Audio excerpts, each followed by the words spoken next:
खाने में ये 5 बदलाव लाएं किडनी रोगी और अपनी किडनी को करें स्वस्थ। नमस्कार, भारत होम्योपैथी के YouTube चैनल पर आपका स्वागत है। आज के वीडियो में हम बात करेंगे किडनी रोगियों को अपने खाने में क्या बदलाव करने चाहिए जो उनकी किडनी को हेल्दी रखने में मदद करेंगे और उन्हें ये बदलाव क्यों करने चाहिए। ये सभी जानकारी आज के इस वीडियो में मैं आपको देने वाला हूं, तो इस वीडियो को एंड तक जरूर देखें। खाने में जो 5 बदलाव किडनी रोगियों को लाने हैं ये तो जानेंगे ही हम, लेकिन इससे पहले थोड़ा सा किडनी के बारे में जान लेते हैं कि हमारी किडनी हमारी बॉडी में क्या काम करती है। हमारी किडनी हमारी बॉडी में एक फिल्टर मशीन की तरह काम करती है। हमारी किडनी हमारी बॉडी से सभी वेस्ट मटेरियल्स को यूरिन के थ्रू बाहर निकाल देती है। अब ये वेस्ट मटेरियल्स आते कहाँ से हैं? ऐसा तो है नहीं कि ये हमारी बॉडी में खुद ही बन जाते हैं, ये कहीं ना कहीं से तो आते हैं। जी हाँ, जो भी हम खाते हैं उसमें से जो जरूरी न्यूट्रिएंट्स होते हैं वो हमारी बॉडी एब्जॉर्ब कर लेती है और जो वेस्ट मटेरियल होते हैं वो हमारी किडनी यूरिन के थ्रू बॉडी से बाहर कर देती है, चाहे वो क्रिएटिनिन हो या फिर वो यूरिया ही क्यों ना हो। मतलब जो भी वेस्ट मटेरियल्स होते हैं उसे हमारी किडनी यूरिन के थ्रू बॉडी से बाहर कर देती है। वहीं किडनी हमारी बॉडी में मिनरल्स और फ्लूइड का भी बैलेंस मेंटेन करती है, चाहे वो पोटेशियम हो या फिर सोडियम ही क्यों ना हो। लेकिन जब किडनी में खराबी आ जाती है तो किडनी अपना ये काम सही से नहीं कर पाती और इस वजह से आपकी बॉडी में मिनरल्स के लेवल भी मेंटेन नहीं हो पाते। तो जब आपकी किडनी में प्रॉब्लम आ चुकी है तो उसके रूट कॉज पर हमें काम करना है कि ये प्रॉब्लम क्यों आई है। इसके लिए हमें क्या करना है? इसके लिए हमें हमारी बॉडी को मौका ही नहीं देना कि वो ज्यादा वेस्ट मटेरियल्स बनाए। इसके लिए हमें अपने खाने में कुछ बदलाव करने होंगे। तो बदलावों की शुरुआत हम पोटेशियम से ही करते हैं। तो सबसे पहला मेरा जो पॉइंट है, आपको अपनी डाइट में जो बदलाव करना है, आपको पोटेशियम के लेवल्स को मेंटेन करने के लिए अपनी डाइट में लो पोटेशियम वेजिटेबल और फ्रूट्स को ऐड करना होगा। ऐसा नहीं है कि पोटेशियम आपकी बॉडी के लिए खराब है। जब आप हाई अमाउंट में पोटेशियम खाते हैं तो आपकी बॉडी में पोटेशियम का लेवल बिगड़ जाएगा, जो आपकी किडनी मेंटेन नहीं कर पा रही इस वजह से। क्योंकि जब आपकी बॉडी में पोटेशियम का लेवल नॉर्मल रहता है, एक नॉर्मल रेंज में रहता है, तो ये आपकी मसल्स को स्ट्रेंथ प्रोवाइड करता है, ये आपको एनर्जी प्रोवाइड करता है, आप फिट एंड फाइन महसूस करते हैं। लेकिन जब पोटेशियम का लेवल आपकी बॉडी में बढ़ जाता है तो यही पोटेशियम आपको थकान महसूस करवा देता है। आप बहुत जल्दी थकान महसूस करने लगते हैं, आपका शरीर टूटा टूटा रहने लगता है और आपको बहुत ज़्यादा कमजोरी महसूस होने लगती है, क्योंकि पोटेशियम का लेवल आपकी बॉडी में बढ़ गया है। और वहीं जब आपकी किडनी में खराबी है तो ये पोटेशियम का लेवल बढ़ना आपकी किडनी के वर्कलोड को बढ़ा देता है। तो इसलिए आपको अपनी डाइट में से पोटेशियम को बहुत कम करना होगा। इसके लिए आपको क्या करना है ये भी मैं ही बताऊंगा आपको। पत्तेदार सब्जी आपको कोई भी नहीं खानी अगर आपको अपनी बॉडी में पोटेशियम लेवल को मेंटेन करना है।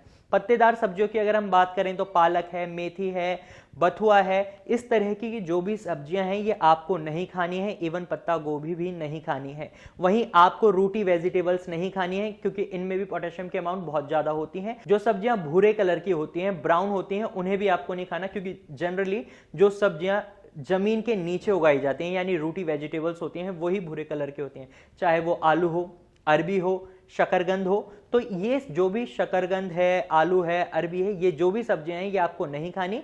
आपको लो पोटेशियम वेजिटेबल्स खानी है। लो पोटेशियम वेजिटेबल्स की अगर हम बात करें तो लो पोटेशियम वेजिटेबल्स में आप वो सब्जियां खा सकते हैं जो पौधे पर लगी हैं, पेड़ पर लगी हैं। इसके लिए आप तोरई खा सकते हैं, घिया खा सकते हैं, परवल खा सकते हैं, बैंगन, टमाटर, भिंडी, इवन आप फूल गोभी भी खा सकते हैं। साथ के साथ मैं आपको 3 रूटी वेजिटेबल्स भी बता रहा हूं जो आप खा सकते हैं। ये किडनी पेशेंट्स को अलाउड होती हैं क्योंकि इनमें पोटेशियम की अमाउंट कम होती है। ये है मूली, प्याज और गाजर। आप ये 3 सब्जियां खा सकते हैं, इनमें कम पोटेशियम पाया जाता है।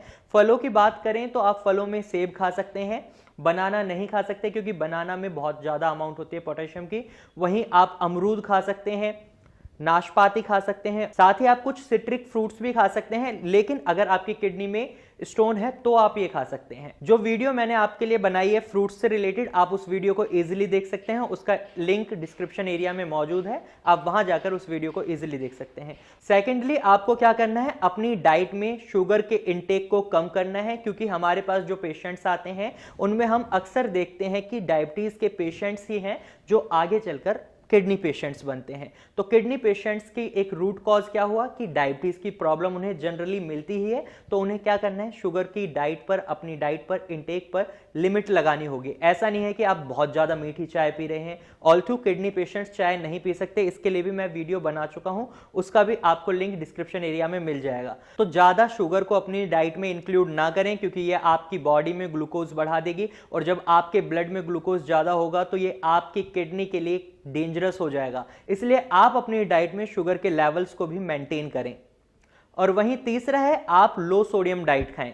अपनी डाइट में जो चेंज करना है आपको, लो सोडियम डाइट इसलिए करनी है क्योंकि सोडियम क्या होता है, ये आपके ब्लड प्रेशर को बढ़ा देता है, और जब आपका ब्लड प्रेशर हाई रहेगा तो आपकी किडनी पर इफेक्ट होगा ही होगा। जो किडनी की खराबी है उसे ठीक करने के लिए उसे टाइम ही नहीं मिलेगा, क्योंकि आपके ब्लड का फ्लो इतना तेज होगा कि वो आपकी किडनी के नेफ्रॉन्स को, कैपिलरीज को, सभी को डैमेज करेगा। और जब आपकी किडनी और ज्यादा डैमेज होगी तो नुकसान किसका होगा, आपका ही होगा। इसलिए आपको सोडियम के इंटेक को कम करना है। आप कभी भी खाना खाते हैं तो उसमें नमक का इंटेक कम से कम करें, क्योंकि नमक बहुत ज्यादा अमाउंट में सोडियम आपकी बॉडी में बढ़ा सकता है।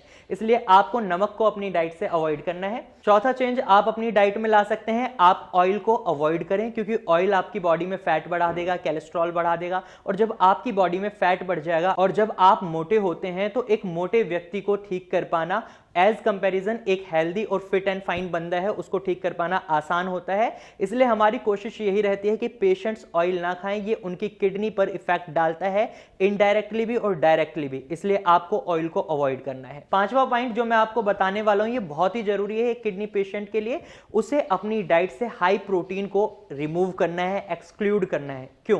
क्योंकि हाई प्रोटीन आपकी बॉडी में क्रिएटिनिन बनाता है, और क्रिएटिनिन आपकी बॉडी में एक किडनी पेशेंट के लिए बहुत ही डेंजरस वेस्ट मटेरियल है, क्योंकि जब क्रिएटिनिन के लेवल बढ़ जाते हैं तो किडनी पेशेंट्स को डायलिसिस करवाना पड़ता है। कई बार सिचुएशन ऐसी आ जाती है कि डायलिसिस के बाद भी उन्हें किडनी ट्रांसप्लांट सजेस्ट कर दिया जाता है, और किडनी ट्रांसप्लांट और डायलिसिस दोनों ही काफी एक्सपेंसिव और पेनफुल प्रोसेसेस हैं, और किडनी ट्रांसप्लांट के बाद भी कोई गारंटी नहीं होती कि आपको जो किडनी लगाई गई है वो इफेक्टिव तरीके से काम करेगी या नहीं करेगी। तो ये भी हो सकता है आपने जो इन्वेस्ट करा है अपनी बॉडी में वो वेस्ट चले जाए। इसलिए कोशिश क्या रहनी चाहिए कि आप प्रोटीन की अमाउंट को कम से कम खाएं। आप नॉन वेज डाइट को अवॉइड करें, क्योंकि नॉन वेज डाइट में एक्सेस अमाउंट में प्रोटीन होता है। आप रेड मीट खाते हैं तो उसे बिल्कुल अवॉइड कर दें, आप चिकन खाते हैं उसे अवॉइड कर दें, मीट खाते हैं, मटन खाते हैं, फिश खाते हैं या सी फूड खाते हैं, इवन आप अंडे को भी अवॉइड करें।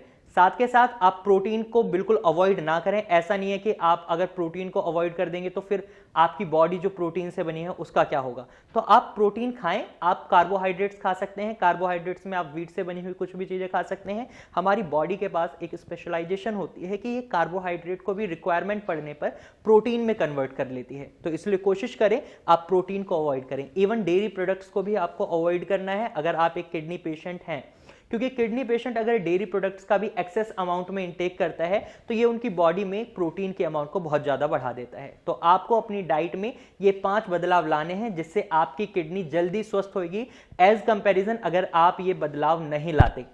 तो मैं उम्मीद करता हूं आपको आज की वीडियो समझ आई होगी। अगर आपके मन में अब भी कोई सवाल है तो आप कमेंट सेक्शन में जाकर कमेंट कर सकते हैं, या फिर आप सीधा नीचे दिए गए नंबर पर कॉल कर सकते हैं और हमारे डॉक्टर से सजेशन ले सकते हैं, सलाह ले सकते हैं जो भी आपको प्रॉब्लम है उसके रिगार्डिंग। अगर आपको हमारी आज की वीडियो अच्छी लगी है तो आप इसे लाइक करें। साथ ही ये जानकारी अगर आपको यूजफुल लगी है तो आप इसे अपने दोस्तों और रिश्तेदारों के साथ शेयर करना ना भूलें, और हमारे चैनल को अभी सब्सक्राइब करें। Thank you for watching.